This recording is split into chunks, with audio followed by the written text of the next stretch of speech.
What is going on, guys? It is Wrestlelamia here, back with some more news. Join us now as Wrestlelamia looks at the 18th December episode of Smackdown, as well as the wildest wrestling news stories and rumors you need to know, including adult content on the WWE, Lana comments on whether she's being punished by the WWE, a women's star is leaving Impact, and much more. Be sure to subscribe and hit that notification bell for daily wrestling videos and follow us on Facebook for exclusive lists. As always, we won't recap the show, but just provide you with the good, the bad, and the downright ugly of the show. Let's look at the good first, as number 1, Roman rules. And once again, Roman Reigns proved how quickly he has mastered his heel persona, with his tribal chief character continuing to show the complexities that make it so effective. On one hand, Reigns is a brutal, megalomaniacal man who will do whatever he needs to do in order to stay on top as Universal Champion. On the other hand, he's self-deluding as he paints himself as someone who's just trying to provide for his family and that he's misunderstood by those around him. Adding killer promos and some of Reigns' best work in the ring in years, and you have a white-hot heel who is thriving in his role. It's next to impossible to think of Reigns as a babyface anymore, and the WWE would be wise to keep him playing the villain for some time to come. Number 2, the Bianca Belair-Bayley match. Now, the SmackDown Women's division has many talented performers, but the Blue brand hasn't been using them right for the most part. Last night's match between Bayley and Bianca Belair just showed how good women's wrestling can be on SmackDown, as Bianca fought hard to prove she's just as good as anyone on the roster. Regrettably for Belair, she's not quite there yet, as Bayley proved victorious. Nevertheless, it was a fantastic match and a good way to build a program between the two. Number 3, Biggie, Superstar of the Year? The Sami Zayn's Sammy Awards, a spoof on the WWE Slammy Awards, which are coming back at the end of the year, was everything you'd expect from the WWE's cocky and self-absorbed cowardly heel. A chance for Zayn to lord it over the fans as he presented himself with award after award, only for the babyface, in this case Biggie, to turn the tables on him and sneak his name in as the winner for the Superstar of the Year award. Sami and Biggie performed well in this segment, and it helped build the tension for the budding program between the two. Sami Zayn's performance in the latter half of 2020 has been some of his best work in the WWE since his debut, and it's a shame they took so long to give him time in the spotlight. As good as Roman Reigns' heel act is, Sami provides a different type of heel act to drive the fans crazy and hope for him to get what he deserves. As for Biggie, he's doing well in singles action, and his program with Sami could be a lot of fun. Number 4, Kevin Owens' promo on Talking Smack. Now, we don't usually discuss WWE's Talking Smack program, but Kevin Owens' promo was so good that it needs to be mentioned. Owens praised the work of Roman Reigns, Jey Uso, and Paul Heyman in taking their characters to new heights of success, but he also managed to deliver a poignant promo that promised victory over Reigns, as well as the reasons why he's going to win the Universal Championship. Owens' mic work is always good, but he's over-delivered during his promos against the tribal chief. And believe it or not, Talking Smack has been worth the fans' time over the last few weeks, partly due to Paul Heyman's work as co-host, but also because of the show's guests. If only the WWE could incorporate this into SmackDown, it might help the Blue brand get feuds over more. But that was the good. What about the bad? Is number 1, Shinsuke's stock sinks. And what's going on with Shinsuke Nakamura? His loss to Otis was one of those moments when you realize just how haphazardly the WWE books its shows. Granted, Nakamura's singles career has been on the skids for years, but his recent tag team with Cesaro, which resulted in a run with the SmackDown Tag Team Championship, suggested they might do something with him besides having him lose to the Blue brand's beefy punching bag Otis.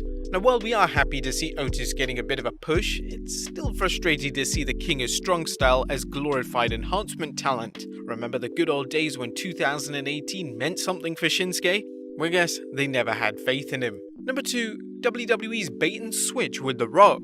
Now, decades after leaving the ring, The Rock remains one of the most popular WWE stars of all time.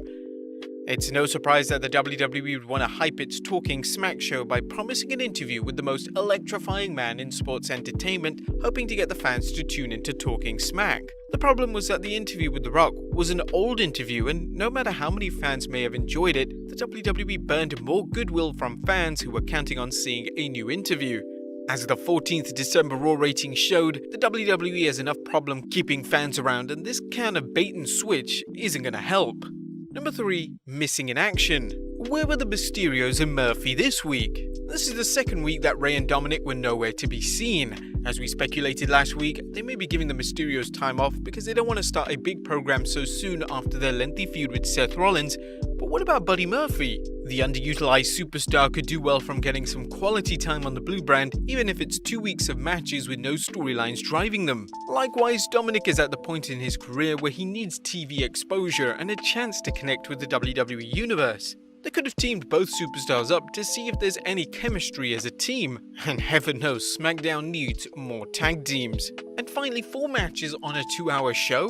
The WWE went overboard with segments this week as SmackDown only featured 4 matches. While 3 of the 4 matches meant something, everything but the Riot Squad versus Tamina Snuka and Billie Kay, that's no way to get wrestlers over by having so many sitting on the sidelines.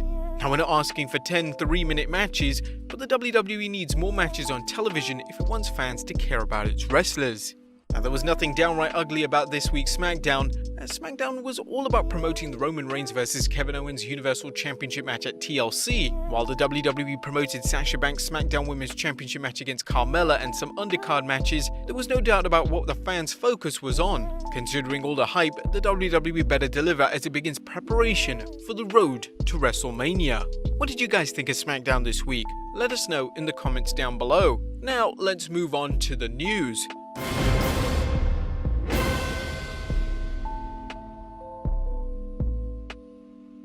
Our first story looks at USA Network demanding adult content on WWE. The WWE's pitiful ratings for the 14th December Raw have led to panic at Titan Tower, and as you might expect, executives at the USA Network, which pays big money for the rights to air Raw, are furious. TalkSport's Alex McCarthy's recent report on the situation shows just how much the USA Network wants to turn things around. He mentioned a source inside WWE said there had been a big reaction to the record low rating, and moreover, USA had a reaction too. USA Network are furious, the source said. They want more adult content. Not sexy adult, but dark and violent adult. The source went on to say that WWE are hoping the Royal Rumble can act as something of a big reset for them, so it'll be interesting to see what fresh directions the company look to go in from there. However, Dave Meltzer disputes McCarthy's story and commented, according to people who would know this is not true. While they are disappointed in the ratings and do make suggestions, those were not the direction they have suggested.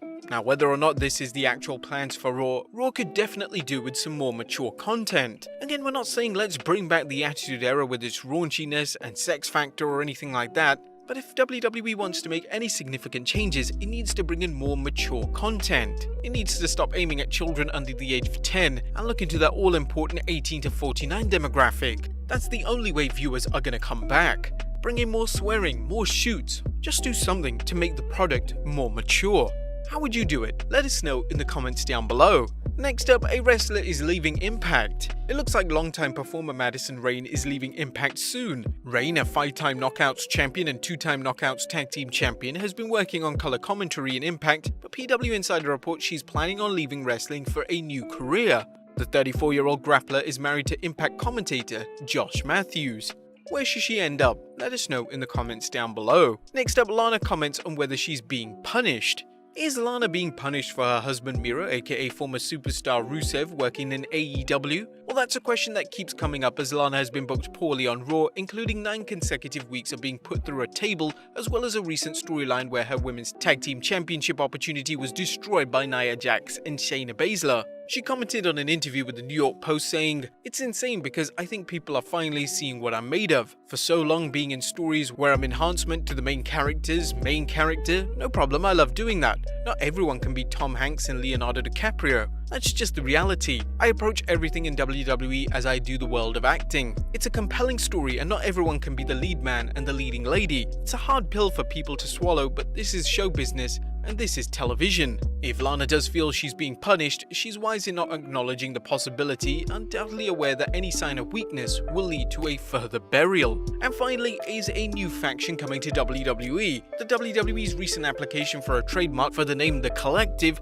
has led to speculation a new faction could be coming to the company. According to Wrestle Talk's Liam Wynnard, on 15th December, the company filed a trademark for The Collective with the USPTO. Considering how badly the WWE's Retribution faction has bombed, the promotion may be be better off sparing the fans another odd assemblage of talent thrown together for no other reason than the WWE has run out of ideas. Who could be part of this collective faction? Let us know in the comments down below. Let us know what you thought of SmackDown this week. Are you guys hyped for TLC? Let us know in the comments down below. Subscribe if you haven't already. Follow us on Instagram and Facebook for exclusive lists. And I'll see you next time with some more wrestling content.